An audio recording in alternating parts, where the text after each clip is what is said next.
ഈ വീഡിയോയിൽ നമ്മൾ ഈ ഗാസ മാറ്റിപ്പാർപ്പിക്കുന്നതിനെ കുറിച്ച് ട്രംപ് പറഞ്ഞല്ലോ. ആ ഒരു വാചകം എല്ലാവരും ഭയങ്കരമായിട്ട് എടുത്ത് ചർച്ച ചെയ്യുന്നുണ്ട്. നമ്മളത് ഇന്നലെ തന്നെ പറഞ്ഞിട്ടുണ്ട് എന്താണെന്നുള്ളത്. ഒരു 50-50 ചാൻസ് പ്രെഡിക്റ്റ് ചെയ്തുകൊണ്ട് ട്രംപ് പറഞ്ഞ ഒരു സ്റ്റേറ്റ്മെന്റ് ആണ് ഈ ഒരു ഗാസ ജനങ്ങളെ മാറ്റിപ്പാർപ്പിക്കൽ എന്ന് പറയുന്നത്. അപ്പം അറബ് രാഷ്ട്രങ്ങളെല്ലാം തന്നെ അമ്പരന്നുകൊണ്ട് ഇപ്പൊ എല്ലാവരും കൂടെ മുന്നോട്ട് വന്നിരിക്കുന്ന ഒരു അവസ്ഥയാണ്. അവരെല്ലാം ഒരുമിച്ച് നിന്ന് ഇതിനെ നേരിടണം എന്നാണ് പറയുന്നത്. പക്ഷെ അവിടെ ഒരു പ്രശ്നം സംഭവിച്ചിട്ടുള്ളത്, 5 രാജ്യങ്ങൾ ചേർന്നുകൊണ്ട് കത്തെഴുതി മാർക്കോ റൂബിയോയ്ക്ക്. അതിനകത്ത് ഇറാനെ ഉൾപ്പെടുത്തിയിട്ടില്ല. അത് വളരെ കൃത്യമായിട്ട് നിങ്ങൾ മനസ്സിലാക്കേണ്ട കാര്യമാണ്. ഇറാനെ വെച്ച് സൗദി അറേബ്യയായി പൂട്ടുന്ന അമേരിക്ക എന്ന് പറഞ്ഞുകൊണ്ട് ഞാനൊരു വീഡിയോ ഇതേ തമ്പനയിൽ തന്നെ ചെയ്തിട്ടുണ്ട്. അത് കാണുമ്പോൾ നിങ്ങൾക്ക് മനസ്സിലാവും. അതുപോലെ തന്നെ ഒരു സ്റ്റേറ്റ്മെന്റ് ഇന്നലെ ബെഞ്ചമിൻ നെതന്യാഹുവുമായിട്ടുള്ള മീറ്റിംഗ് കഴിഞ്ഞതിന് ശേഷം ട്രംപ് പുറത്തുവിട്ടിരിക്കുകയാണ്. അത് വേറൊന്നുമല്ല, ഇറാന് ഒരു അവസരം കൂടെ കൊടുക്കാം, ന്യൂക്ലിയർ ഡീലുമായിട്ട് മുന്നോട്ട് വരാൻ തയ്യാറാണെന്നുണ്ടെങ്കിൽ. ഇപ്പൊ ന്യൂക്ലിയർ ഡീലുമായിട്ട് എന്ന് പറഞ്ഞു കഴിഞ്ഞാൽ എന്താണ്? ന്യൂക്ലിയർ ആയുധം ഉണ്ടാക്കുന്നതുമായിട്ട് ബന്ധപ്പെട്ടുള്ള എല്ലാ കാര്യങ്ങളും ഒഴിവാക്കണം. വെപ്പൺ ഗ്രേഡിനുള്ള യുറേനിയം എല്ലാം ഒഴിവാക്കിക്കൊണ്ട്, അതുപോലത്തുള്ള എല്ലാ കെമിക്കലുകളും മാറ്റിക്കൊണ്ട് എനർജിയുമായിട്ട് ബന്ധപ്പെട്ടുള്ള കാര്യങ്ങൾ അവർക്ക് ഉപയോഗിക്കാം. അതേസമയം ഈ എനർജിയുമായിട്ട് ബന്ധപ്പെട്ട കാര്യങ്ങൾ US അവരുടെ റെപ്രസെന്റേറ്റീവ് വെച്ചിട്ട് ഡയറക്റ്റ് മോണിറ്റർ ചെയ്യും. ഇതാണ് ട്രംപ് പറഞ്ഞിരിക്കുന്ന ഒരു ആശയം. ഇതിനെ ചൊല്ലി എക്സ്പെർട്ട് ആയിട്ടുള്ള ആൾക്കാർ തന്നെ വളരെ ലാഭകത്തോടു കൂടി സംസാരിക്കുകയാണ്. ഞാൻ പറഞ്ഞിട്ടുണ്ട്, ഇത് ഓൾറെഡി നമ്മൾ വീഡിയോ ഇതിനെ ചൊല്ലി ഇട്ടതാണ്. ഇതിനെ ചൊല്ലി ഏതാണ്ട് ആഴ്ചകൾക്ക് മുമ്പ് തന്നെ ഞാൻ ഇട്ടിട്ടുണ്ട്.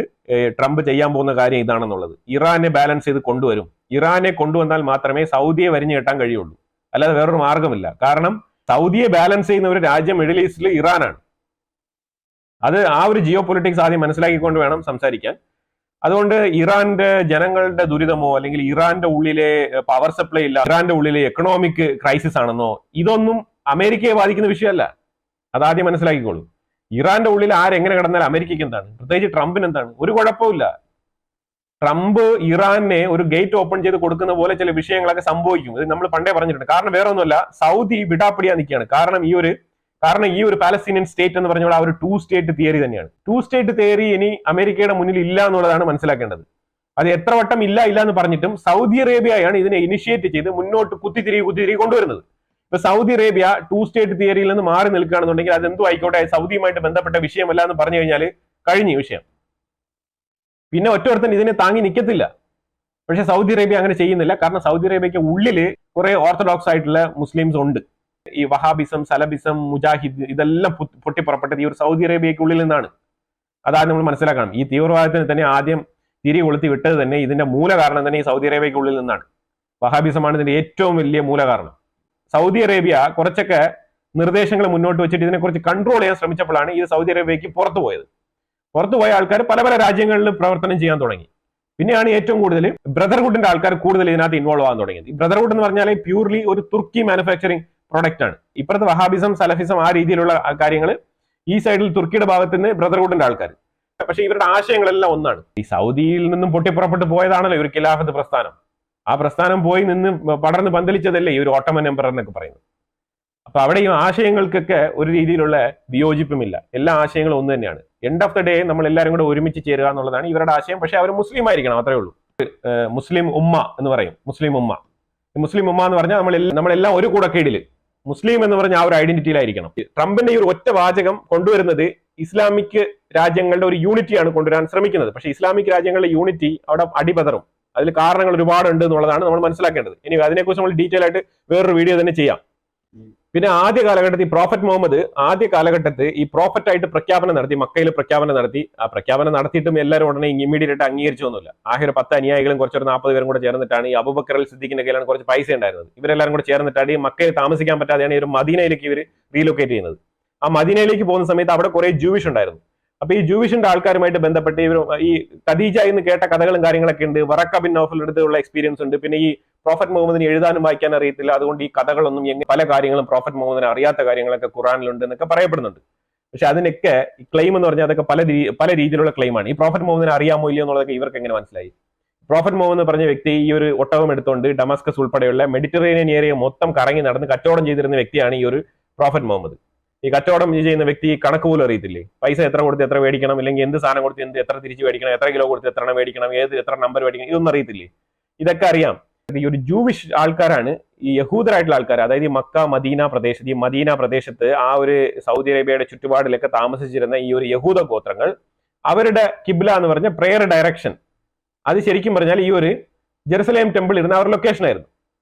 അതുകൊണ്ടാണ് പ്രോഫറ്റ് മുഹമ്മദ് ഞാനും നിങ്ങളുടെ പ്രവാചക പരമ്പരയുടെ തുടർച്ചയാണ്, പിന്തുടർച്ചക്കാരനാണ് എന്നുള്ളത് മനസ്സിലാക്കി കൊടുക്കാൻ വേണ്ടിയിട്ട് സെയിം പ്രയർ ഡയറക്ഷൻ തന്നെ ഉപയോഗിച്ചത്.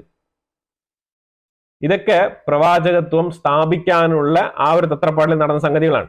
നമ്മൾ എപ്പോഴായാലും ഈ ഒരു മക്ക എന്ന് പറയുന്ന സ്ഥലം നമ്മളുടെ പിൽഗ്രിമേജ് ആയിട്ട് മാറ്റണം എന്നുള്ള തോന്നൽ ആദ്യം തൊട്ടേ പ്രോഫറ്റ് മുഹമ്മദിന് ഉണ്ടായിരുന്നുള്ളതാണ് നമുക്ക് മനസ്സിലാക്കാൻ പറ്റുന്നത്. അതുകൊണ്ട് തന്നെയാണ് ഒരു സ്വപ്നം കൊണ്ടങ്ങ് മാറ്റി തീർത്തത്.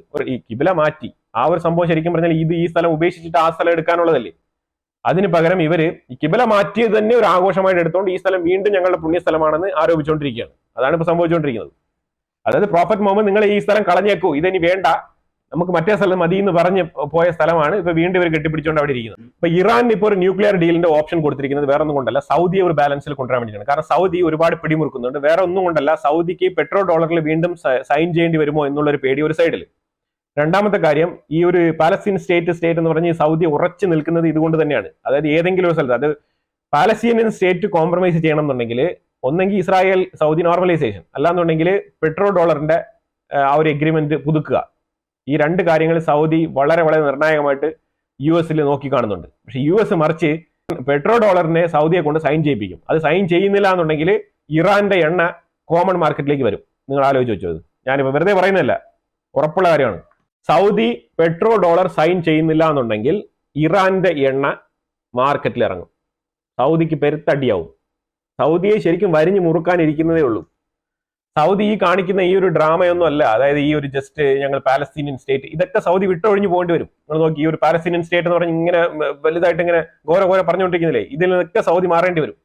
സൗദിയെ പൂട്ടും, ഉറപ്പാണ്. ഇനി അഥവാ സൗദിക്ക് പെട്രോ ഡോളറിൽ സൈൻ ചെയ്യാൻ വയ്യ എന്നുണ്ടെങ്കിൽ ഈ ഒരു പാലസ്തീനിയൻ 2 സ്റ്റേറ്റ് തിയറി ഇതെല്ലാം പൂട്ടിക്കെട്ടി മൂലയിൽ ഇടേണ്ടി വരും. അത് ഉറപ്പാണ്. ട്രംപ് ഇപ്പൊ ചെയ്തുകൊണ്ടിരിക്കുന്നത് ഒരു ഹൈ പ്രഷറാണ് ഇട്ടുകൊണ്ടിരിക്കുന്നത്. അത് യുവമാർക്ക് മനസ്സിലാകുന്നില്ല എന്നുള്ളതാണ്. ഞാൻ പലപ്പോഴും വീഡിയോയിൽ ആവർത്തിച്ച് പറയുന്നുണ്ട്. അത് ഗാസയിൽ നിന്ന് ജനങ്ങളെ മാറ്റി പാർപ്പിക്കണം എന്ന് പറഞ്ഞാൽ ഉടനെ ഫ്ലൈറ്റും കൊണ്ടുവന്ന ആൾക്കാരെ കയറ്റി എവിടെയെങ്കിലും കൊണ്ടുപോകുന്നതാണോ? ഒരിക്കലും ഇല്ല. കോമൺ സെൻസ് ഇല്ലാത്ത വാർത്തകൾ പല രീതിയിലും ആൾക്കാർ പ്രചരിപ്പിക്കുന്നുണ്ട്. പിന്നെ ജോർദാൻ രാജാവുമായിട്ട് സംസാരിക്കുന്നത് ഡിപ്ലോമാറ്റിക് ടോക്കാണ്. ജോർദാനിൽ മാറ്റി പാർപ്പിക്കാൻ സ്ഥലമുണ്ടെങ്കിൽ തീർച്ചയായിട്ടും മാറ്റി പാർപ്പിക്കാം, അതിൽ യാതൊരു മാറ്റമില്ല എന്നുള്ളതാണ്. അത് ജോർദാൻ രാജാവ് മാത്രം സമ്മതിച്ചാൽ മതി. 5 അമേരിക്കൻ അലയൻസ് ഉള്ള കൺട്രീസ് എന്നൊക്കെ പറഞ്ഞിട്ട് ഇവർ Saudi Arabia, Egypt, Jordan, Qatar, UAE ഈ 5 രാജ്യങ്ങളാണ് ഒപ്പിട്ട് അയച്ചത്. ഇതിൽ ഷിയ കൺട്രി ആയിട്ടുള്ള ഇറാനെ ഇവർ ഉൾപ്പെടുത്തിയിട്ടില്ല അതിനകത്ത്. പിന്നെ ഇറാനെ സംബന്ധിച്ചിടത്തോളം പാലസ്തീനിയൻ 2 സ്റ്റേറ്റിലല്ല അവരുടെ നിലപാട്. ഇറാനെ സംബന്ധിച്ചിടത്തോളം ഫുള്ളായിട്ട് ഇസ്രായേൽ മൊത്തത്തിൽ അങ്ങ് വൈപ്പ് ഔട്ട് ചെയ്ത് കളയുക എന്നുള്ളതാണ് ഇറാന്റെ നിലപാട്. അതിലുപരിയായിട്ട് ഇറാൻ ഇപ്പൊ പാലസ്തീനികളെ സംരക്ഷിക്കണം എന്ന് പറഞ്ഞിട്ട് യാതൊരുവിധ കാര്യമില്ല എന്നുള്ളതാണ്. ഇറാന്റെ എയിം എന്ന് പറഞ്ഞാൽ ഇസ്രായേലിനെ ആക്രമിക്കുക എന്നുള്ളതാണ്, അല്ലാതെ പാലസ്തീനികളെ സംരക്ഷിക്കുക എന്നുള്ളതല്ല. പാലസ്തീൻ സുന്നി മുസ്ലിംസ് ആണ്. ഷിയാക്കാരൻ ഒരിക്കലും സുന്നിയെ സംരക്ഷിക്കാൻ പോകുന്നില്ല. അത് ആദ്യം മനസ്സിലാക്കിക്കൊള്ളുക.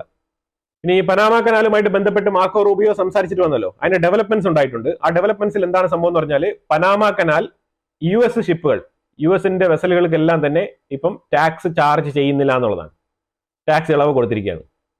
അതുപോലെ ചൈനയെ അവിടെ നിന്ന് എടുത്തു കളയണം എന്നാണ് നിയമം. ചൈനയുമായിട്ട് അതായത് പനാമ കനാലിന്റെ എൻട്രി എക്സിറ്റുള്ള 2 ഏരിയയിലും ചൈനീസ് കമ്പനിയാണ് ഇതിനെ നടത്തുന്നത്. ആ നടത്തിപ്പ് അവകാശം റദ്ദാക്കണം എന്നാണ് പറഞ്ഞിരിക്കുന്നത്. അതിന്റെ നടപടിക്രമങ്ങളുമായിട്ട് പനാമ ഗവൺമെന്റ് മുന്നോട്ട് പോകുന്നതായിട്ടാണ് മനസ്സിലാക്കാൻ പറ്റുന്നത്.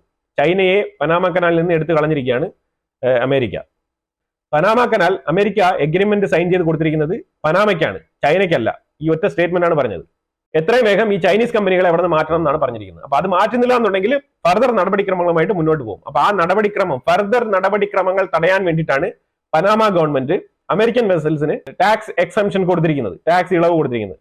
പിന്നെ സിറിയ ഒരു വലിയ ട്രബിളിലാണ്. സിറിയ കുറച്ച് നാൾ കൊണ്ടേ ഖത്തറിന്റെ പുറകിൽ ഇങ്ങനെ തൂങ്ങി നടക്കുകയാണ്. കാരണം വേറൊന്നും കൊണ്ടല്ല, US അവരുടെ ട്രൂപ്പ് പിൻവലിക്കുമെന്ന് പറഞ്ഞത് വളരെ ഉറച്ചു തന്നെയാണ് പറഞ്ഞത്. അപ്പം പെന്റഗൺ അതിന്റെ ഡീറ്റെയിൽ ആയിട്ടുള്ള റിപ്പോർട്ട് പ്രിപ്പയർ ചെയ്ത് ട്രംപിന്റെ ടേബിളിൽ എത്തിച്ചിട്ടുണ്ട്. 30 ദിവസം കൊണ്ട് പിൻവലിക്കണോ, 60 ദിവസം കൊണ്ട് പിൻവലിക്കണോ, 90 ഡേയ്സ് കൊണ്ട് പിൻവലിക്കണോ എന്നുള്ള ചാർട്ട്, 3 തരത്തിലുള്ള ചാർട്ട് പ്രിപ്പയർ ചെയ്ത് ട്രംപിന് കൊടുത്തിരിക്കുകയാണ്. ഏതിലാണോ പുള്ളി ഒപ്പുവെക്കുന്നത് അതനുസരിച്ച് പിൻവലിക്കും എന്നുള്ളതാണ്. 30 ദിവസമാണെങ്കിൽ 30 ദിവസമാണ് ട്രംപ് അപ്രൂവ് ചെയ്യുന്നെങ്കിൽ 30 ദിവസം വിത്തിൻ 30 ഡേയ്സിൽ US ട്രൂപ്പ് സിറിയയിൽ നിന്നും പിൻവാങ്ങും. അത് ഉറപ്പായിട്ടുള്ള കാര്യമാണ്. ഇപ്പൊ ഇതിൽ പേടി എന്ന് പറഞ്ഞാൽ HTSനാണ്. HTSന് നല്ല പേടിയാണ്. അപ്പൊ അതുകൊണ്ട് ഖത്തറിനെയും തുർക്കിയും വിടാതെ പിടിച്ചുകൊണ്ട് നടക്കുകയാണ് ഇപ്പൊ ഈ ഒരു അൽസാറ എന്ന് പറഞ്ഞ ഈ ഒരു അഹമ്മദ് അൽസാറ എന്ന് പറഞ്ഞ ഈ ഒരു സിറിയയുടെ താൽക്കാലിക പ്രസിഡന്റ്. ഇന്നലെ ഞാനൊരു വാർത്ത പറഞ്ഞിട്ടുണ്ടായിരുന്നു, തുർക്കിയുമായിട്ട് അതിന്റെ ഡിഫൻസ് ടൈപ്പ് കൂടുതൽ മെച്ചപ്പെടുത്താൻ വേണ്ടിയിട്ടുള്ള ചർച്ചകളുമായിട്ടാണ് സിറിയ പ്രസിഡന്റ് മുന്നോട്ട് പോയിരിക്കുന്നത്. അപ്പൊ എന്തായാലും തുർക്കിയാണ് അത് ഏറ്റെടുക്കുന്നത്. ഇപ്പൊ ഇനി അമേരിക്കയുടെ ട്രൂപ്പ് ഇവിടെ നിന്ന് പിൻവാങ്ങുമ്പോഴത്തേക്ക് ഉണ്ടാകുന്ന കാര്യങ്ങൾ എന്ന് പറഞ്ഞാൽ ഇനിയാണ് തുർക്കിക്ക് ശരിക്കും പറഞ്ഞ ഒരു ചാലഞ്ച് കാത്തിരിക്കുന്നത്. വേറൊന്നും കൊണ്ടല്ല, അവിടെ ഒരുപാട് ഈ ചെറുകിട തീവ്രവാദ സംഘടനകൾ സിറിയ മൊത്തം ഉണ്ട്. പിന്നെ കുറച്ച് മൈനോറിറ്റിയിൽപ്പെട്ട ആൾക്കാരുണ്ട്, അതുപോലെ കുർദുകളുണ്ട്. ഇതെല്ലാം കൂടെ ചേർന്നിട്ട് തുർക്കിക്കെതിരെ അവിടെ വരാനുള്ള സാഹചര്യം, അതായത് HTSനെതിരെ എന്നുള്ള പേരിൽ തുർക്കിയുമായിട്ട് അവിടെ ഒരു യുദ്ധസമാനമായ സാഹചര്യം ഉണ്ടാകാനുള്ള സാധ്യതയാണ് സിറിയക്കുള്ളിൽ നമുക്ക് കാണുന്നത്. സിറിയക്കുള്ളിലുള്ളവരൊക്കെ ഇനി പുറത്തു പോകുന്നതായിരിക്കും ഏറ്റവും നല്ലത്. കാരണം സിറിയക്കുള്ളിൽ ഇനി അടിയും ബഹളവും തീവ്രവാദ പ്രവർത്തനങ്ങളും നടക്കാൻ പോവാണ്. അതായത് ഈ തീവ്രവാദികൾക്ക്, ഇസ്ലാമിക് സ്റ്റേറ്റിന് വളക്കൂറുള്ള മണ്ണായിട്ട് ഉള്ള സിറിയ വീണ്ടും ആ ഒരു പ്രശ്നത്തിൽ തന്നെ കിടന്ന് ഇഴയാൻ പോകുന്നതായിട്ടാണ് നമുക്ക് മനസ്സിലാക്കാൻ പറ്റുന്നത്. അതുപോലെ തന്നെ ഇറാഖിന്റെ ഭാഗത്ത് നിന്ന് ട്രൂപ്പിനെ പിൻവലിക്കും എന്ന് പറയുന്നുണ്ട്. ഇറാഖിന്റെ ഭാഗത്തുള്ള ട്രൂപ്പിനെ പിൻവലിക്കുമ്പോഴത്തേക്കും കുർദുകൾ മേഖലയിൽ ഭയങ്കരമായിട്ടുള്ള പ്രശ്നം വരും. അപ്പൊ സിറിയയിൽ ഓൾറെഡി തന്നെ ഇപ്പൊ നമ്മൾ തുർക്കി വലിയ ആനയാണ് ചേനയാണെന്ന് പറഞ്ഞാലും തുർക്കിക്ക് ഒരുപാട് കാര്യങ്ങൾ അവിടെ കൺട്രോൾ ചെയ്യേണ്ടതുണ്ട്. അത് വലിയൊരു ചാലഞ്ച് സൃഷ്ടിക്കുന്ന ഒരു വിഷയമാണ്. കാരണം അവിടെ കുർദിസ്ഥാൻ എന്ന് പറഞ്ഞൊരു സ്ഥലമുണ്ട്. കുർദുകൾ അവിടെ തുർക്കിക്കെതിരെ നിലകൊള്ളുന്ന വലിയൊരു ടീം തന്നെയാണ്. അത് അത്ര ചെറിയ ടീമല്ല. അങ്ങനെ കുറച്ച് കാണേണ്ട ആവശ്യമൊന്നുമില്ല. അവിടെ അമേരിക്കൻ ട്രൂപ്പ് അവർക്ക് ഒരു ശക്തിക്ക് വേണ്ടി അവർ നിൽക്കുന്നെങ്കിലും അതൊരു പ്രൊട്ടക്ഷന് വേണ്ടി മാത്രമാണ്, ഒരു ഇമ്മ്യൂണിറ്റിയാണ്, അത്രേ ഉള്ളൂ. അമേരിക്കൻ ട്രൂപ്പ് ഇറാഖിന്റെ ഭാഗത്ത് നിന്ന് പിൻവലിയും, കുർദുകളുടെ ഭാഗത്ത് നിന്ന് പിൻവലിയുമോ എന്നുള്ളതിനെ കുറിച്ച് യാതൊരു വിധമായിട്ടുള്ള ഉറപ്പും തന്നിട്ടില്ല. പക്ഷേ ഇറാഖിന്റെ ഭാഗത്തിരിക്കുന്ന സൈനികരെയൊക്കെ പിൻവലിക്കും എന്നാണ് അമേരിക്ക പറഞ്ഞിരിക്കുന്നത്. പക്ഷെ അതിന്റെ ആക്ഷൻ പ്ലാൻ പെന്റഗൺ ഇതുവരെ തയ്യാറാക്കിയിട്ടില്ല. അതിന്റെ ആക്ഷൻ പ്ലാൻ തയ്യാറാക്കിക്കൊണ്ടിരിക്കുന്നേ ഉള്ളൂ. ആ ഒരു ആക്ഷൻ പ്ലാനും കൂടെ സബ്മിറ്റ് ചെയ്ത് കഴിഞ്ഞാൽ മിഡിൽ ഈസ്റ്റ് മേഖലയിൽ സിറിയ, ഇറാഖ് ഭാഗത്ത് നിന്ന് അമേരിക്കൻ ട്രൂപ്പുകളെല്ലാം ട്രംപ് പിൻവലിക്കുന്നതായിരിക്കും. തുർക്കിക്കുള്ളിൽ വീണ്ടും ഒരു സംരംഭം. എർദോഗൻ എന്ന് പറഞ്ഞാൽ അറിയാലോ, ഈ മതവിശ്വാസികളായിട്ടുള്ള ആൾക്കാരെ പറ്റിച്ച് ജീവിച്ചുകൊണ്ടിരിക്കുന്ന ഒരാളാണ് എർദോഗൻ. തയ്യബ് എർദോഗൻ ഇപ്പൊ പറഞ്ഞിരിക്കുന്നത് ശരിയത്ത് ലോ ഇംപ്ലിമെന്റ് ചെയ്യാൻ പോവാണെന്നാണ്. എവിടെ? തുർക്കിക്കുള്ളിൽ. ഇപ്പൊ ഈ ശരിയത്ത് ലോ ഇംപ്ലിമെന്റ് ചെയ്യുന്നതിന് 55% ആ രാജ്യത്തുള്ള ഓർത്തഡോക്സ് ആയിട്ടുള്ള മുസ്ലിംസ് അനുകൂലിച്ചിട്ടുണ്ടെന്നുള്ളതാണ്. 45% ആൾക്കാർ ഇതിനെ എതിർക്കുകയാണ്. കാരണം അവർ കുറച്ച് യൂറോപ്പ് ചായവുള്ള ആൾക്കാരാണ്. അവർ പറയുന്നത് എന്തിനാണ് ഇപ്പൊ ഈ ഒരു സംരംഭം, നമുക്ക് ശരിയാ ലോ ഒന്നും ശരിയാവത്തില്ല, നമ്മൾ യൂറോപ്പുമായിട്ടും ഏഷ്യ യൂറോപ്പ് തമ്മിൽ ഒരു കണക്ടിങ് ഏരിയ ആയിട്ടുള്ള ഒരു സെൻട്രൽ പോയിന്റിൽ ജിയോഗ്രഫിക്കലി ലൊക്കേറ്റ് ചെയ്യുന്ന ഒരു സ്ഥലമാണ് തുർക്കി. അതുകൊണ്ട് തുർക്കിക്ക് ഇങ്ങനെ ഒരു ശരിയത്ത് ലോയുടെ ആവശ്യമില്ല എന്നുള്ളതാണ് 45% ആൾക്കാരുടെ ഒപ്പീനിയൻ. പക്ഷെ അതിനെയൊക്കെ ചവിറ്റോട്ടിൽ ഇട്ടുകൊണ്ട് തയ്യബ് എർദോഗൻ ശരിയത്ത് ലോ ഇംപ്ലിമെന്റ് ചെയ്യുന്ന കാര്യങ്ങളുമായിട്ട് മുന്നോട്ട് പോവാണ്. ഇയാളുടെ തലച്ചോറൊക്കെ എന്താണ്, എങ്ങനെയാണ് പ്രവർത്തിക്കുന്നതാണ് നമ്മൾ മനസ്സിലാക്കേണ്ടത്. പിന്നെ അമേരിക്കയിൽ നിന്നും ഇന്ത്യക്കാരെ ഡീപ്പോർട്ട് ചെയ്യുന്നതിനെ കുറിച്ച് ഒരുപാട് വിവിധ തരത്തിലുള്ള നറേറ്റീവ്സ് ആണ് ഇന്ത്യക്കുള്ളിൽ സൃഷ്ടിക്കപ്പെട്ടിരിക്കുന്നത്. ഇത് വളരെ വ്യക്തമായിട്ടുള്ള കാര്യമാണ്. ഈ ഒരു കാര്യം നമ്മൾ മനസ്സിലാക്കുക, ഇല്ലീഗലായിട്ട് അമേരിക്കക്കുള്ളിൽ പോകുന്ന ആൾക്കാർ ഏതാണ്ട് 30 മുതൽ 50 ലക്ഷം രൂപ ചെലവാക്കിക്കൊണ്ടാണ് പോകുന്നത്. ഇവർക്ക് ഇല്ലീഗലായിട്ട് പോകേണ്ട യാതൊരു കാര്യമില്ല എന്നുള്ളതാണ്. കാരണം ഇവര് അമേരിക്ക എന്ന് പറഞ്ഞ ഒരു ക്രൈസ്, അതിനു വേണ്ടിയിട്ടാണ് പോകുന്നത് അവിടെ. അപ്പൊ ആ രീതിയിൽ പോകുന്ന ആൾക്കാർ 2-3 വഴികളിലൂടെയാണ് ഇന്ത്യയിൽ നിന്നും തുർക്കി, ഇസ്താൻബുൾ ത്രൂ ഇസ്താൻബുളിൽ നിന്നും ഗ്വാട്ടമാല ത്രൂ മെക്സിക്കോയിൽ നിന്നും അമേരിക്കയിലേക്ക് കടന്നു പോകുന്ന ആൾക്കാരുണ്ട്. ഇതൊക്കെ ഡോങ്കി റൂട്ട്സ് എന്നാണ് പറയുന്നത്. ഈ ഡോങ്കി റൂട്ട്സ് ത്രൂ ആണ് ഇന്ത്യക്കാരൊക്കെ ഇങ്ങനെ പൊയ്ക്കൊണ്ടിരിക്കുന്നത്. ഇന്ത്യക്കാർ മാത്രമല്ല, ഒരുപാട് ആൾക്കാർ പോകുന്നുണ്ട്. ഏഷ്യൻസ് മൊത്തത്തിൽ ഇങ്ങനെ പോകുന്നുണ്ട്. ഡോങ്കി റൂട്ട്സ് എന്നാണ് പറയുന്നത്. അപ്പൊ ഈ ഡോങ്കി റൂട്ട്സിലൂടെ പോകാൻ വേണ്ടിയിട്ട് ചെലവാക്കുന്ന പൈസയാണ് ഏതാണ്ട് 50 ലക്ഷമാണ് ഏറ്റവും കുറഞ്ഞ എമൗണ്ട് ഒക്കെ ചെലവാകുന്നത്.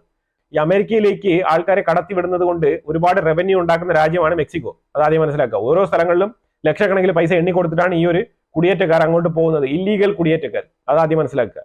അതായത് അവിടെ നിന്ന് ഇങ്ങോട്ട് വിട്ട ആൾക്കാരൊക്കെ നിയമപരമായിട്ട് അവിടെ കുടിയേറിയ ആൾക്കാരല്ല. ആ രാജ്യത്ത് ക്ഷണിക്കപ്പെടാതെ അതിഥികളായിട്ട് ചെന്ന ആൾക്കാരാണ് ഈ ഒരു അനധികൃത കുടിയേറ്റക്കാർ. അത് ഏത് രാജ്യക്കാരായിരുന്നാലും അവർ തിരിച്ചയക്കും, ഉറപ്പാണ്. അമേരിക്ക ഈ ഒരു മാനുഷിക പരിഗണന അനുസരിച്ചിട്ടാണ് ശരി ഇത്ര നാളും പോട്ടെ എന്ന് വെച്ചുകൊണ്ടിരുന്നത്. ഇതൊക്കെ കൊണ്ട് തന്നെയാണ് അവരിപ്പോൾ ഒരു ഇന്റർനാഷണൽ ഹ്യൂമൻ റൈറ്റ്സ് കൗൺസിൽ ഉണ്ടല്ലോ, അതായത് യുണൈറ്റഡ് നേഷൻസിന്റെ ഹ്യൂമൻ റൈറ്റ്സ് കൗൺസിലിൽ നിന്നും പുറത്തു വന്നിരിക്കുന്നത്. കാരണം ഈ ഒരു ഇല്ലീഗൽ എമിഗ്രന്റിനെയൊക്കെ പുറത്താക്കുന്നതൊക്കെ ഹ്യൂമൻ റൈറ്റ്സ് വയലേഷന്റെ കാര്യത്തിലൊക്കെ വരും. അപ്പൊ അതുകൊണ്ട് അങ്ങനെയൊക്കെ വരുമ്പോഴത്തേക്ക്, കാരണം ഗോൾഡൻ ലിബീസ് എന്നൊക്കെ പറയുന്ന ഒരു 30 ഗോൾഡൻ വേർഡിങ്സ് ഒക്കെ ഉള്ള ഒരു സംഘടനയാണ് ഈ ഒരു യുണൈറ്റഡ് നേഷൻസിന്റെ ഹ്യൂമൻ റൈറ്റ്സ് കൗൺസിൽ എന്നൊക്കെ പറയുന്നത്. അപ്പം അതിലൊക്കെ ഇനി പെട്ട് ഉത്തരം പറയാൻ വയ്യാന്ന് പറഞ്ഞിട്ടാണ് അമേരിക്ക ഉൾപ്പെടെ ഇസ്രായേൽ ഉൾപ്പെടെയുള്ള രാജ്യങ്ങൾ ഈ ഒരു UNHRC നിന്നും പുറത്തു വന്നിരിക്കുന്നത്. ഇനി എത്ര രാജ്യങ്ങൾ പുറത്തു വരുമെന്ന് നമുക്ക് അറിയത്തില്ല. കാരണം ഇനി ഇല്ലെങ്കിൽ ഇവരിങ്ങനെ തോണ്ടിക്കൊണ്ടിരിക്കും, നിങ്ങൾ എന്തിനാണ് എമിഗ്രന്റിനെ പുറത്താക്കുന്നത്, ഇതൊക്കെ മാനുഷിക വിരുദ്ധമായിട്ടുള്ള പ്രവൃത്തികളല്ലേ എന്നുള്ള ചോദ്യങ്ങളുമായിട്ടൊക്കെ ആൾക്കാർ വരും. അതുകൊണ്ട് തന്നെയാണ് ഏറ്റവും കൂടുതൽ ഈ ഒരു പ്രവൃത്തി അമേരിക്ക ചെയ്തത്, അതായത് ഈ ഒരു കൗൺസിലിൽ നിന്ന് പുറത്തു വന്നത്. പിന്നെ പാകിസ്ഥാന്റെ ഉള്ളിൽ ഹമാസ് ഉൾപ്പെടെ അഡീഷണൽ ആയിട്ട് ലഷ്കർ, അതേപോലെ ജയ്ഷ്, ഈ 2 തീവ്രവാദ സംഘടനകളുടെ ഫുൾ നെയിം നിങ്ങൾ ഊഹിച്ചെടുത്തു, നിങ്ങൾക്ക് വളരെ ഫെമിലിയർ ആയിട്ടുള്ള 2 നെയിമാണ്. ഇതൊക്കെ കശ്മീർ മേഖലയ്ക്ക് വേണ്ടിയിട്ട് ഇന്ത്യയുടെ കശ്മീരിനെ എങ്ങനെ നശിപ്പിക്കാന്ന് പറഞ്ഞിട്ടും അതിനെ പിടിച്ചെടുക്കാൻ വേണ്ടിയിട്ടൊക്കെ പല രീതിയിലും തീവ്രവാദ പ്രവർത്തനങ്ങൾ നടത്തിക്കൊണ്ടിരിക്കുന്ന സംഘടനകളാണ് ഈ 2 തീവ്രവാദ സംഘടനകൾ. ഇതിന്റെ കൂടെ ഹമാസും കൂടെ ചേർന്നുകൊണ്ട് പാകിസ്ഥാന്റെ ഉള്ളിൽ POKയിൽ ഒരു മീറ്റിംഗ് സംഘടിപ്പിച്ചിട്ടുണ്ട്. ഇന്ത്യക്കെതിരെ പ്രവർത്തിക്കാൻ വേണ്ടിയിട്ടുള്ള ഒരു മീറ്റിംഗ് ആണ് കേട്ടോ. അതായത് ഹമാസ് ആണെങ്കിൽ ഇപ്പം ലോകത്ത് എവിടെയെങ്കിലും നമുക്ക് പ്രവർത്തിക്കാൻ ഒരു താവളം കിട്ടുമോ എന്ന് പറഞ്ഞ് അലഞ്ഞു കഴിഞ്ഞ് നടക്കുന്ന ഒരു അവസ്ഥയാണ്. കാരണം വേറൊന്നും കൊണ്ടല്ല, ഈ ട്രംപ് വെച്ചിരിക്കുന്ന ഈ ഒരു ചോദ്യമല്ലേ, ഗാസയിലെ ജനങ്ങളെ ഞാൻ പുറത്താക്കും എന്ന് പറഞ്ഞിട്ട് ആ ഒരു ഹമാസിന് കൃത്യമായിട്ട് കാര്യം മനസ്സിലായിട്ടുണ്ട് എന്താണ് ട്രംപ് പറയുന്നതിന്റെ അർത്ഥം എന്നുള്ളത്. ട്രംപ് പറയുന്നതിന്റെ പൊരുള് ഹമാസ് മനസ്സിലായിട്ടുണ്ട്, പക്ഷെ മാധ്യമ പ്രവർത്തകർക്ക് മനസ്സിലായിട്ടില്ല. ഹമാസ് ഇപ്പം തെരഞ്ഞു നടക്കുകയാണ്. ലോകത്ത് വേറെ എവിടെയെങ്കിലും പ്രവർത്തിക്കാൻ സമാധാനമായിട്ട് ഇരുന്ന് അവർക്ക് തീവ്രവാദ പ്രവർത്തനം ചെയ്യാൻ ഏതെങ്കിലും സ്ഥലം കിട്ടുമോ എന്ന് അന്വേഷിച്ചപ്പോൾ അവർക്ക് കിട്ടി. എവിടെയാണ്? പാകിസ്ഥാൻ. പാകിസ്ഥാനിൽ POK മേഖലയെ പാകിസ്ഥാൻ ഹമാസിന് അങ്ങ് കൊടുക്കുകയാണ്. ഇതാണ് നമുക്ക് മനസ്സിലാക്കാൻ പറ്റുന്നത്. ഇനി ഏത് നേരത്തും ഹമാസിന് പാകിസ്ഥാന്റെ ഉള്ളിൽ POK മേഖലയിൽ വളരെ ഫ്രീ ആയിട്ട് വന്നു പോകാനുള്ള സാഹചര്യം അവിടെ അവർക്ക് തമ്പടിച്ച് പ്രവർത്തിക്കാനും അത് അവരുടെ ഫുൾ ടൈം തീവ്രവാദ പ്രവർത്തനത്തിന് വേണ്ടിയിട്ട് ഉപയോഗിക്കാൻ പറ്റുന്ന രീതിയിൽ പാകിസ്ഥാൻ മാറ്റി കൊടുക്കുകയാണ്. അതിന് ഉത്തമ ഉദാഹരണമായിട്ടാണ് ഈ മീറ്റിങ്ങുകൾ അവിടെ നടക്കുന്നത്. ഇപ്പൊ ഈ ഒരു മീറ്റിംഗ് അവിടെ ചെന്ന് നടത്തേണ്ട ആവശ്യം എന്താണ്? വേറെ ഒന്നുമില്ല, എയിം ഇന്ത്യ തന്നെ, ഇന്ത്യയെ കൗണ്ടർ ചെയ്യാന്നുള്ളത് തന്നെ. ഹമാസിനെയും അതായത് ഈ ഒരു ലഷ്കർ അതേപോലെ ഈ ജയ്ഷ് എന്നൊക്കെ പറഞ്ഞ ഈ സംഘടനകളൊക്കെ ഏകദേശം ക്ഷയിച്ചിരിക്കുന്ന ഒരു അവസ്ഥയിലാണ്.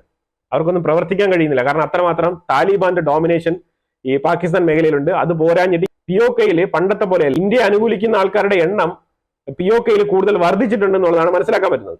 അപ്പൊ അതുകൊണ്ട് പഴയതുപോലെ ഈ രണ്ട് ക്ഷയിച്ചിരിക്കുന്ന സംഘടനകളുടെയും പ്രവൃത്തികൾ അവിടെ ഫലിക്കുന്നില്ല എന്നുള്ളതാണ്. അതുകൊണ്ടാണ് ഇപ്പം ഹമാസിനെയും കൊണ്ടുവന്ന് ഒരു പുതിയൊരു ഉണർവ് കൊണ്ടുവരാൻ വേണ്ടി ശ്രമിക്കുകയാണ്. ഈ സംഘടനകൾക്കെല്ലാം കൂടെ ചേർത്തിട്ട് രണ്ട് സംഘടനകളും തീവ്രവാദ സംഘടനകളും ഹമാസിനെ സഹായിക്കും. അപ്പൊ അതുപോലെ തന്നെ ഹമാസ് ഇവരുടെ ഉദ്ദേശം എന്താണ്? ഈ കശ്മീരിലേക്ക് തീവ്രവാദം കയറ്റുമതി ചെയ്യുക എന്നുള്ളതല്ലേ ഇന്ത്യക്കുള്ളിൽ. അപ്പൊ അതിനു വേണ്ടിയിട്ട് ഹമാസ് അവരെ സഹായിക്കും. ഇതാണ് അതായത് ഒരു ഗിവ് ആൻഡ് ടേക്ക് പോളിസി. അവിടെ സംസാരിച്ച് ചർച്ച റെഡി ആയിട്ടുണ്ടെന്നുള്ളതാണ്. പിന്നെ കോങ്കോയിൽ നടക്കുന്ന ഒരു DR Congo, democratic republic of Congo, കോങ്കോയിൽ നടക്കുന്ന ഒരു വിഷയം എന്ന് പറഞ്ഞാൽ അവിടെ ഈ ഒരു എത്നിക് ക്ലെൻസിംഗ് എന്നുള്ള രീതിയിലുള്ള ഒരു വിഷയമാണ് അവിടെ നടക്കുന്നത്. ശരിക്കും പറഞ്ഞാൽ അവിടുത്തെ മൈനോറിറ്റീസുമായിട്ട് ബന്ധപ്പെട്ടുള്ള വിഷയങ്ങൾ എന്ന് പറഞ്ഞാൽ അവിടെ വർഷങ്ങളായിട്ട് നടന്നുകൊണ്ടിരിക്കുന്ന ഒരു വിഷയമാണ്. അതിലിപ്പം ഈ റുവാണ്ട എന്ന് പറഞ്ഞാൽ അവിടുത്തെ ഭരണകക്ഷി, അതായത് ഈ കോങ്കോയിലുള്ള ഭരണകക്ഷി DRC, ഏതാണ്ട് റുവാണ്ടയ്ക്കും കോങ്കോയ്ക്കും ഏതാണ്ട് 270 സംതിങ് കിലോമീറ്റർ ബോർഡർ ഉണ്ട് എന്നുള്ളതാണ്. ഈ ബോർഡറിലാണ് ഏറ്റവും കൂടുതൽ ഈ ഒരു ഇഷ്യൂ നടക്കുന്നത്. അപ്പൊ ഇതിനകത്ത് ഒരുപാട് കൂട്ടക്കൊലകൾക്ക് വിധേയമായിട്ടുള്ള രാജ്യമാണ് ഈ റുവാണ്ട. ഈ വിഷയം ഡീറ്റെയിൽ ആയിട്ട് മനസ്സിലാക്കി കഴിഞ്ഞാൽ കുറെ ഇതിനകത്ത് ഡീപ്പായിട്ട് പറയേണ്ടി വരും. അതിനുവേണ്ടി തന്നെ ഒരു എപ്പിസോഡ് തന്നെ സംസാരിക്കേണ്ടി വരും. വളരെ ചുരുക്കത്തിൽ നിങ്ങൾക്ക് മനസ്സിലാക്കേണ്ടത്, അവിടെ ഭരിച്ചുകൊണ്ടിരുന്ന ഭരണകക്ഷി ഇത്രയും നാളും റുവാണ്ടയ്ക്ക് സപ്പോർട്ടായിരുന്നു. അപ്പൊ റുവാണ്ടയ്ക്കുള്ള സപ്പോർട്ട് ഇപ്പൊ ഭരിച്ചുകൊണ്ടിരിക്കുന്ന ആ ഒരു DRC എന്ന് പറഞ്ഞ ആ ഒരു ഗ്രൂപ്പ്, ആ ഒരു സപ്പോർട്ട് ഗ്രൂപ്പാണ് ഇപ്പം കോങ്കോ ഭരിച്ചുകൊണ്ടിരിക്കുന്നത്. അവര് റുവാണ്ടയ്ക്കുള്ള സപ്പോർട്ട് പിൻവലിച്ചു.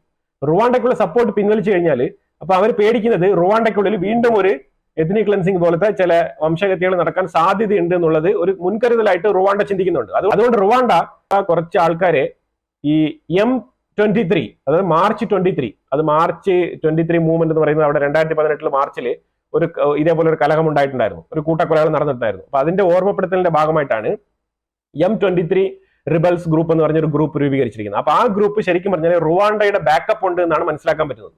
അങ്ങനെയാണ് ആരോപണങ്ങൾ വരുന്നത്. റുവാണ്ട അതിനെ ഡിനൈ ചെയ്യുന്നുണ്ട്. അപ്പം ഈ M23 എന്ന് പറഞ്ഞ ഈ ഗ്രൂപ്പിനും DRC എന്ന് പറഞ്ഞ ഡെമോക്രാറ്റിക് റിപ്പബ്ലിക് കോങ്കോയുടെ ആ ഒരു ബറ്റാലിയൻസും തമ്മിൽ നടക്കുന്ന അടിയാണ് ഇപ്പോൾ അവിടെ നടന്നുകൊണ്ടിരിക്കുന്നത്. ആയിരക്കണക്കിന് ജനങ്ങൾ മരിച്ചു വീഴുന്ന അവസ്ഥയാണ് അവിടെ നടന്നുകൊണ്ടിരിക്കുന്നത്. ആ ഒരു വിഷയത്തിനെ കുറിച്ച് സെപ്പറേറ്റ് ആയിട്ട് ഒരു വീഡിയോ തന്നെ ഞാൻ ഇടാം. കാരണം അത് കുറച്ചുകൂടി ഡീറ്റെയിൽ ആയിട്ട് പോകേണ്ടതുണ്ട്. കോങ്കോയിലെ അവസ്ഥ അതിഭയാനകമാണ്, അങ്ങനെ തന്നെ പറയേണ്ടി വരും. ഗ്രീക്ക് ഫോറിൻ മിനിസ്റ്റർ ഇന്ത്യയിൽ 5 ദിവസത്തെ വിസിറ്റിന് വേണ്ടി വന്നിട്ടുണ്ട്. അത് വേറൊന്നും കൊണ്ടല്ല, രണ്ട് രാജ്യങ്ങൾ തമ്മിലുള്ള ബൈലാറ്ററൽ കരാറും പിന്നെ ഫ്യൂച്ചറിസ്റ്റിക് ആയിട്ടുള്ള കാര്യങ്ങൾ ചർച്ച ചെയ്യാനും കൂടുതൽ ബന്ധം ശക്തിപ്പെടുത്താനും വേണ്ടിയിട്ടാണ് ഈ ഒരു വിസിറ്റ് വന്നത്. സൗദി അറേബ്യയിലെ ഒരു ടീം, ഒരു എഡ്യൂക്കേഷണൽ ടീം ഇന്ത്യ വിസിറ്റ് ചെയ്യുന്നുണ്ട്. അവർ വിസിറ്റ് ചെയ്യുന്ന വേറൊന്നുമില്ല, ഹയർ സ്റ്റഡീസിന്റെ ഓപ്ഷൻസിനെ കുറിച്ചും എഡ്യൂക്കേഷന്റെ പോസിബിലിറ്റീസിനെ കുറിച്ചും ഫ്യൂച്ചറിസ്റ്റിക് ആയിട്ടുള്ള എഡ്യൂക്കേഷൻസിനെ കുറിച്ചും ടെക്നോളജി മേഖല ആയിക്കോട്ടെ ഇതെല്ലാം കുറിച്ച് ചർച്ച ചെയ്യാൻ വേണ്ടിയിട്ടും അങ്ങനെ ഒരു ഡെവലപ്മെന്റ്സിനും അങ്ങനെ ഒരു മ്യൂച്വൽ റിലേഷൻഷിപ്പിന് വേണ്ടിയിട്ടുള്ള ഒരു വിസിറ്റ് ആയിട്ടാണ് ഇതിനെ മനസ്സിലാക്കാൻ പറ്റുന്നത്. ഈ മിനിസ്റ്റർ ഓഫ് സ്റ്റേറ്റ് എന്ന് പറഞ്ഞ് കീർത്തി വരദരാജനുമായിട്ടാണ് ഈ ഒരു ചർച്ചകൾ മൊത്തം നടക്കുന്നത്. പുള്ളിയാണ് ഈ ഒരു സംഘത്തിനെ നേതൃത്വം വഹിച്ച് ഇന്ത്യക്കുള്ളിൽ കാര്യങ്ങളൊക്കെ കോർഡിനേറ്റ് ചെയ്ത് ചർച്ച ചെയ്യുന്നത്. ബംഗ്ലാദേശിൽ അവാമി ലീഗ് പാർട്ടി ശരിക്കും പറഞ്ഞാൽ അവിടെ ഒരു ആഹ്വാനം നടത്തിയിട്ടുണ്ട്. ശരിക്കും പറഞ്ഞാൽ ഈ ഒരു സംഘടനകളെയൊക്കെ ഒരുമിച്ച് കൂട്ടാൻ വേണ്ടിയിട്ട്. അപ്പൊ ഇന്ന് 6-ാം തീയതിയാണ്. ഈ 6-ാം തീയതിയുമായിട്ട് ബന്ധപ്പെട്ട് ഇതിനെ എതിർത്തുകൊണ്ട് ഷെയ്ഖ് മുജിബുർ റഹ്മാന്റെ വീട് അഥവാ ഷെയ്ഖ് ഹസീനയുടെ വീട്, പഴയ വീട്, അവരുടെ കുടുംബ വീടെന്ന് പറയാം, ആ ഒരു വീട് കത്തിച്ചു കളഞ്ഞിരിക്കുകയാണ്. ഈ ഒരു സ്റ്റുഡൻസ് ഗ്രൂപ്പുകൾ എന്ന് പറയുന്ന ഈ ഒരു ജമാഅത്ത് ഇസ്ലാമിയുമായിട്ട് ബന്ധപ്പെട്ട ഈ ഒരു സംഘടന പോയി കത്തിച്ച് കളഞ്ഞിരിക്കുന്നതാണ് മനസ്സിലാക്കാൻ പറ്റുന്നത്. ചെറിയ രീതിയിലുള്ള ലഹളകൾ അവിടെ തുടങ്ങിയിട്ടുണ്ടെന്നുള്ളതാണ്. കലാപത്തിന് ആഹ്വാനം ഇവരും ചെയ്തിട്ടുണ്ട്. ഈ ഒരു സ്റ്റുഡൻസ് ഗ്രൂപ്പുകളും കലാപത്തിന് ആഹ്വാനം ചെയ്തുകൊണ്ടാണ് ഈ ഒരു വീട് കത്തിച്ചത്. ബംഗ്ലാദേശ് ഇനി തുടർന്നുള്ള നാളുകളിൽ ഈ ഒരു ഫെബ്രുവരി മാസം എൻറ്റയർലി അശാന്തിയിലേക്ക് പോകുന്നതായിട്ടാണ് നമുക്ക് കണക്കാക്കാൻ കഴിയുന്നത്. ഈ അമേരിക്ക കയറ്റി അയച്ച ഈ ഒരു ഇല്ലീഗൽ എമിഗ്രന്റ് എന്ന് പറയപ്പെടുന്ന ആൾക്കാരെയൊക്കെ ഒരു എമിഗ്രന്റിന് ഏതാണ്ട് $10,000 ചെലവാക്കിക്കൊണ്ടാണ് അമേരിക്ക അവരെ ഇങ്ങോട്ട് കയറ്റി അയക്കുന്നത്. അപ്പൊ ഇതിനകത്ത് 18,000 ഇന്ത്യൻസിനെയാണ് പിടിച്ചിരിക്കുന്നത്. പിന്നെ ഈ ഒരു ഇല്ലീഗൽ എമിഗ്രന്റിനെ പിടിക്കുമ്പം ഇന്ത്യക്കാരെല്ലാം വളരെ മാന്യമായിട്ട് പോയിട്ട് ആ പോലീസിന്റെ അടുത്ത് പോയിട്ട് ഞാൻ ഇല്ലീഗൽ എമിഗ്രന്റ് ആണ് എന്നെ പിടിച്ചോളൂ എന്ന് പറഞ്ഞിട്ട് പോകുന്ന ആൾക്കാരല്ല. ഇവരെയും മറ്റുള്ള രാജ്യങ്ങളിലുള്ള ആൾക്കാരെ എങ്ങനെ പിടിക്കുന്നോ അതിനേക്കാളും കുരുട്ട് ബുദ്ധി ഇന്ത്യക്കാർക്കുണ്ട്. ഇവരെവിടെയൊക്കെ ഓടി ഒളിക്കുന്നോ അവരെയൊക്കെ ഓടിച്ചിട്ട് തന്നെയാണ് പിടിക്കുന്നത്. അങ്ങനെ പിടിക്കാൻ പറ്റൂ. അപ്പൊ അങ്ങനെ പിടിക്കുന്ന ആൾക്കാരെ ചിലപ്പോൾ വിലം കിട്ട് പൂട്ടി വെച്ചെന്നൊക്കെ ഇരിക്കും. അത് ഇല്ലീഗലായിട്ട് അവിടെ പോയതാണ്. അപ്പൊ അങ്ങനെയുള്ള ആൾക്കാരെ വളരെ മാന്യമായിട്ട് തന്നെയാണ് അവർ ഏറ്റവും വലിയ 600 പേരെ ഉൾക്കൊള്ളുന്ന ഒരു ഫ്ലൈറ്റിലാണ് അവരെ കയറ്റി അയച്ചിരിക്കുന്നത്. ഇതിൽ പ്രധാനമായിട്ട് മനസ്സിലാക്കാൻ കഴിയുന്നത് അമൃത്സറിലാണ് ഈ ഒരു ഫ്ലൈറ്റ് ലാൻഡ് ചെയ്തത്. എന്തുകൊണ്ടാണ് അമൃത്സർ? ഏറ്റവും കൂടുതൽ പഞ്ചാബികളാണ് അതിനകത്തുള്ളത്. ഈ പഞ്ചാബികൾ എന്ന് പറഞ്ഞാൽ ഏറ്റവും കൂടുതൽ കലാപകാരികളായിട്ടുള്ള ആൾക്കാരായിട്ടും ഏറ്റവും കൂടുതൽ ഈ ഒരു മരുന്ന് കച്ചവടം നടത്തുന്ന വ്യക്തികളായിട്ടും മനസ്സിലാക്കാൻ പറ്റിയിരിക്കുന്നതും അവിടെ അമേരിക്കയുടെ കേസ് റെക്കോർഡുകളും പ്രൂഫും വെച്ചിട്ട് ഗുരുദ്വാര കേന്ദ്രീകരിച്ച് നടത്തിയ പരിശോധനകളിലാണ് ഇത്രയും ഇല്ലീഗൽ ഇമിഗ്രന്റിനെ പിടികൂടിയിരിക്കുന്നത്. അതാദ്യം മനസ്സിലാക്കുക. ഇതിൽ ഏറ്റവും കൂടുതൽ ഖാലിസ്ഥാനി അനുകൂലികൾ ഉണ്ടാവാനുള്ള സാധ്യതയുണ്ട്. ഇന്ത്യ ഒരുപാട് നാളായിട്ട് തന്നെ ഞങ്ങൾക്ക് എക്സ്ട്രാഡിറ്റ് ചെയ്ത് തരണം എന്ന് പറഞ്ഞിട്ട് കുറച്ച് ആൾക്കാരുടെ ലിസ്റ്റ് അങ്ങോട്ട് കൊടുത്തിട്ടുണ്ട്. അപ്പൊ ആ ലിസ്റ്റിൽപ്പെട്ട ആൾക്കാരും കൂടെ ഇതിനകത്ത് വരാൻ സാധ്യതയുണ്ട് എന്നാണ് അമേരിക്ക വിലയിരുത്തുന്നത്. ഇന്ത്യയുടെ വിലയിരുത്തൽ അങ്ങനെ തന്നെയാണ്. ഇന്ത്യ ഒരുപാട് തവണ ഇത് അമേരിക്കയുടെ ഫോറിൻ സെക്രട്ടറിയുമായിട്ടൊക്കെ സംസാരിച്ചിട്ട് തീരുമാനിച്ചിട്ടാണ് ഈ ഒരു കാര്യം നടക്കുന്നത്. അതുകൊണ്ട് തന്നെയാണ് ഡയറക്റ്റ് ആയിട്ട് പോലീസ് കമ്മീഷണർ തന്നെയാണ് ഇത് കൈമാറുന്നത്. അല്ലാതെ അമേരിക്ക ഇന്ത്യക്കകത്ത് കൊണ്ടുവന്ന് എയർപോർട്ടിൽ അങ്ങ് തുറന്നു വിട്ടിട്ട് അവർക്ക് വെൽക്കം ചെയ്ത് പോകുന്ന ഏർപ്പാടല്ല ഇവിടെ നടക്കുന്നത്. ഇവരെല്ലാം ഒരു തരത്തിൽ ഇന്ത്യയിൽ നിന്ന് രക്ഷപ്പെട്ടു പോയ ക്രിമിനൽസ് ആവാം, ഇന്ത്യക്കുള്ളിൽ നിൽക്കാൻ പറ്റാത്ത അവസ്ഥയിൽ രാജ്യം വിട്ട ആൾക്കാരും ആവാം. പല രീതിയിലുള്ള ആൾക്കാരുണ്ട്. ഇല്ലീഗൽ എമിഗ്രന്റ് എന്ന് പറയുമ്പോഴത്തേക്ക് അമേരിക്കയെ മാത്രം ബാധിക്കുന്ന വിഷയമല്ല, ഇന്ത്യയും കൂടെ ബാധിക്കുന്ന വിഷയമാണ്. ഇന്ത്യക്കുള്ളിൽ എന്തെങ്കിലും പോക്കർ തന്നെ ചെയ്തിട്ട് ഒളിച്ചോടി പോയമാരൊക്കെ ഉണ്ടാവും ഇതിനകത്ത്. അതാണ് നിങ്ങൾ മനസ്സിലാക്കേണ്ടത്. അപ്പൊ അവരെ ഇങ്ങനെ ഹാൻഡിൽ ചെയ്യാൻ പറ്റൂ. അപ്പൊ സെൻട്രൽ ഗവൺമെന്റ് കൃത്യമായിട്ട് ഇവരുടെ ഡേറ്റാസ് ഒക്കെ വെരിഫൈ ചെയ്ത് ഇവർക്ക് ക്രിമിനൽ റെക്കോർഡോ ബാക്ക്ഗ്രൗണ്ടോ ഒന്നും ഇല്ല എന്ന് ഉറപ്പ് വരുന്ന ആൾക്കാരെ ഇന്ത്യക്കുള്ളിൽ തിരിച്ചുവിടും. അല്ലാത്തവനെ പൂട്ടും. ഇവിടെ ഇന്ത്യക്കുള്ളിൽ തന്നെ പൂട്ടും ക്രിമിനൽ റെക്കോർഡുള്ള ആൾക്കാരെയൊക്കെ. അപ്പൊ അതുകൊണ്ട് തന്നെയാണ് ഈ ഇറക്കി കൊണ്ടുവന്ന ആൾക്കാരെ കുറിച്ചുള്ള പേര് വിവരങ്ങളൊന്നും പുറത്തു വിടാത്തത്. ഒരാളെ $10,000 ചെലവാക്കിയാണ് അമേരിക്ക ഇവിടെ കൊണ്ട് ഇറക്കി വിടുന്നത്. അതാദ്യം മനസ്സിലാക്കിക്കോണം. അമേരിക്കയ്ക്ക് വൻ ചെലവ് വരുന്ന പദ്ധതിയാണ് ഇത്. അവരുടെ മിലിറ്ററി നടപടിക്രമത്തിന്റെ ഭാഗമായിട്ട് ഉൾപ്പെടുത്തിക്കൊണ്ടാണ് ഈ വിഷയം ചെയ്യുന്നത്. അഥവാ ഒരു പാസഞ്ചർ ഫ്ലൈറ്റിലാണ് ഇവരെ കയറ്റി വിടുന്നെങ്കിൽ $5,000 ചെലവേ ഉള്ളൂ. പക്ഷെ മിലിറ്ററി ഫ്ലൈറ്റിൽ വരുമ്പോഴത്തേക്കും $10,000 ചെലവുണ്ട്. ഈ ചെലവ് അമേരിക്കയാണ് വഹിക്കുന്നത്, ഇന്ത്യ അല്ല. തെറ്റിദ്ധാരണ പരത്തുന്ന രീതിയിലുള്ള വാർത്തകളൊക്കെ ഒഴിവാക്കുക. നിങ്ങൾ തന്നെ ഒരു വാർത്ത കേൾക്കുമ്പോഴത്തേക്കും അതിന്റെ ഒരു ലോജിക്ക് മനസ്സിലാക്കി മുന്നോട്ട് പോയാൽ മതി. അത്രേ നമുക്ക് പറയാനുള്ളത്. ഒരുവിധം കുറെ ഇമ്പോർട്ടന്റ് ആയിട്ടുള്ള വാർത്തകളൊക്കെ നമ്മൾ കവർ ചെയ്ത് പോയിട്ടുണ്ട്. വീണ്ടും കൂടുതൽ അപ്ഡേറ്റ്സുമായിട്ട് അടുത്ത വീഡിയോയിൽ വരാം. മറക്കാതെ ചാനൽ സബ്സ്ക്രൈബ് ചെയ്യുക. Thank you so much.